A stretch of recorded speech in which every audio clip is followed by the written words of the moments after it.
வணக்கம். ஒரு ஆசிரியரா நீங்க ஆர்டிஃபிஷியல் இன்டெலிஜென்ஸ் அதாவது ஏஐ பத்தி தினம் தினம் புதுசு புதுசா வார்த்தைகளை கேட்டுட்டு இருப்பீங்க. சில சமயம் கொஞ்சம் குழப்பமா கூட இருக்கலாம் இல்லையா? ஆனா கவலைப்படாதீங்க. இந்த விளக்கத்துல இந்த டெக்னாலஜி எல்லாம் என்னன்னு உடைச்சு போட்டு உங்க வகுப்பறைக்கு எப்படி பயன்படும்னு ரொம்ப சிம்பிளா பார்க்க போறோம். வாங்க இந்த ஏஐ உலகத்துக்குள்ள சேர்ந்த ஒரு பயணம் போலாம்.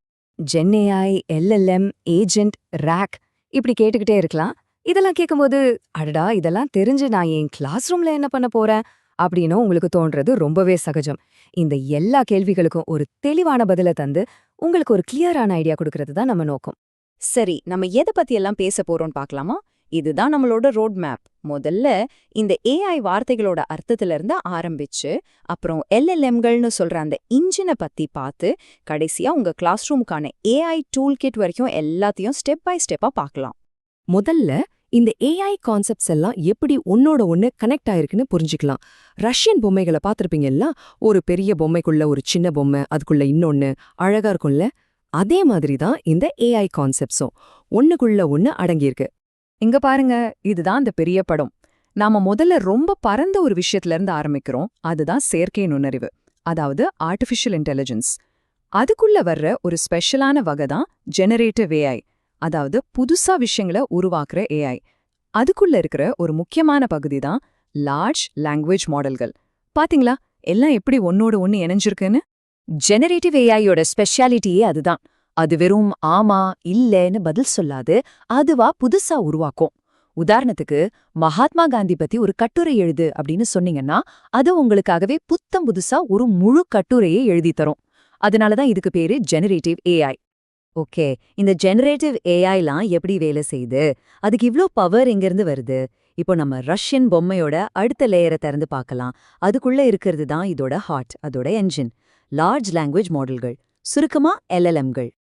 இந்த எல்எல்எம்கள் தான் நாம பார்க்குற பல ஏஐ டூல்ஸ்க்கு பின்னாடி இருக்கிற மூளைன்னு சொல்லலாம். நாம எப்படி புத்தகம் படிச்சு அறிவை வளர்த்துக்கிறோமோ அதே மாதிரி இந்த எல்எல்எம்கள் இன்டர்நெட்ல இருக்கிற கோடிக்கணக்கான பக்கங்களை படிச்சு மொழியையும் உலக அறிவையும் கத்துக்குது.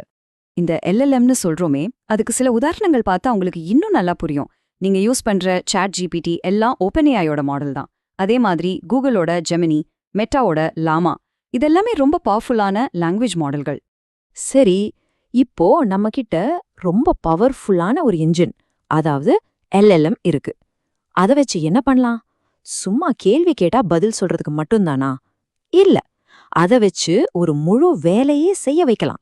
அந்த இடத்துல தான் ஏஐ ஏஜென்ட்கள் உள்ள வராங்க.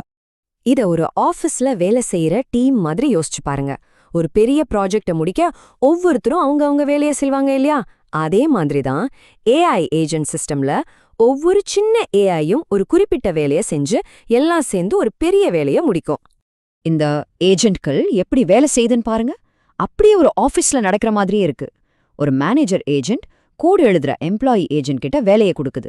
எம்ப்ளாயி முடிச்சதும் மேனேஜர் அதை செக் பண்ணி இங்க தப்பு இருக்கு, சரி பண்ணுன்னு சொல்லுது. வேலை பக்காவா முடிகிற வரைக்கும் இந்த ப்ராசஸ் நடந்துகிட்டே இருக்கும். இந்த ஒப்பீடு எவ்வளவு அருமையா இருக்கு பாருங்க. எப்படி வார்த்தைகள் இல்லாம ஒரு வாக்கியம் உருவாகாதோ அதே மாதிரி இந்த எல்எல்எம்கள்னு ஒரு அடிப்படை இல்லாம ஒரு ஏஐ ஏஜென்ட்னோ பெரிய அமைப்பே உருவாக்கவே முடியாது. எல்எல்எம்கள் தான் இதுக்கு உயிர் நாடி. எல்எல்எம்களுக்கு இன்டர்நெட்ல இருக்கிற பொதுவான விஷயங்கள் எல்லாம் தெரியும், சரிதான். ஆனா உங்க ஸ்கூலோட குறிப்பிட்ட ரூல்ஸ் பத்தியோ இல்ல உங்க சிலபஸ்ல இருக்கிற ஒரு சின்ன விஷயம் பத்தியும் அதுக்கு தெரியாது. அந்த பிரச்சனைக்கு தீர்வு தான் ஆர்ஏஜி. சிம்பிளா சொல்லணும்னா எல்எல்எம் கிட்ட ஒரு டெக்ஸ்ட் புக்கை கொடுக்கற மாதிரி. இந்த பேரை கேட்டு பயப்பட வேண்டாம், ரொம்ப சிம்பிள். ரிட்ரைவல்னா தேடி எடுக்கிறது. அதாவது இன்டர்நெட் முழுக்க தேடாம நான் இந்த டாக்குமெண்ட்ஸை தர்றேன், இதுல இருந்து மட்டும் தேடி எடுத்து பதில் சொல்லுன்னு நாம அந்த எல்எல்எம்க்கு ஒரு கண்டிஷன் போடுறோம். ரெண்டுக்கும் என்ன வித்தியாசம்னு பார்க்கலாமா? சாட் ஜிபிடி மாதிரி ஒரு பொதுவான எல்எல்எம் கிளாஸ்ல இருக்கிற ரொம்ப புத்திசாலித்தனமான ஸ்டூடெண்ட் மாதிரி எல்லா விஷயமும் தெரியும். ஆனா ஆர்ஏஜி சிஸ்டம் அப்படி இல்ல. அது ஒரு குறிப்பிட்ட பாடப்புத்தகத்தை மட்டும் வச்சு ஓபன் புக் டெஸ்ட் எழுதுற ஸ்டூடெண்ட் மாதிரி. அதனால உங்க ஸ்கூலோட விடுமுறை விதிகள் பத்தி கேட்டீங்கன்னா ஆர்ஏஜி சிஸ்டம் ரொம்ப துல்லியமா பதில் சொல்லும். சரி, இப்போ நாம நிறைய விஷயங்கள் பார்த்துட்டோம். இதை எல்லாத்தையும் ஒன்னா சேர்த்து டீச்சர்ஸ் ஆன உங்களுக்கு ரொம்ப எளிமையா புரியுற மாதிரி ஒரு டூல் கிட் மாதிரி மாத்திடலாம். இதோ உங்களுக்கான ஒரு குட்டி ஷீட். ஞாபகம் வச்சுக்க ரொம்ப ஈஸியா இருக்கும். ஜெனரேட்டிவ் ஏஐனா ஒரு கிரியேட்டிவ் ரைட்டர். எல்எல்எம்னா அதோட மூளை, ஏஐ ஏஜென்ட்னா ஒரு குரூப் ப்ராஜெக்ட், ஆர்ஏஜினா ஒரு ஓபன் புக் டெஸ்ட். இந்த ஒப்புமைகள் மூலமா இந்த டெக்னிக்கல் விஷயங்களை நீங்க ஈஸியா ஞாபகம் வச்சுக்கலாம். இப்போ இந்த உலகத்தோட ஒரு மேப் உங்க கையில இருக்கு. இவ்ளோ சக்தி வாய்ந்த கருவிகள் நம்ம கையில இருக்கும்போது, இந்த கருவிகளால உருவாக போற ஒரு உலகத்துக்கு நம்ம மாணவர்களை நம்ம எப்படி தயார்படுத்த போறோம்? உங்க கிளாஸ் ரூம்ல, உங்க கற்பித்தல் முறையில இது என்ன மாதிரி ஒரு அற்புதமான மாற்றங்களை கொண்டு வரலாம்? இத பத்தி கொஞ்சம் யோசிச்சு பாருங்க.